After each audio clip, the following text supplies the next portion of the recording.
Welcome. Today, we're diving into a quick and easy guide on how to share your Discord profile using the latest update. If you want to connect with friends or fellow gamers, sharing your profile link can make it simple. Let's get started.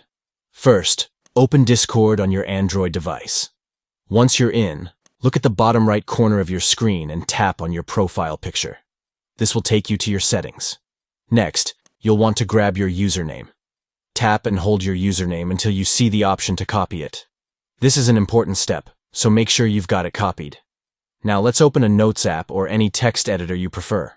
In the document, type in https://discordapp.com/users/ followed by the user ID you just copied.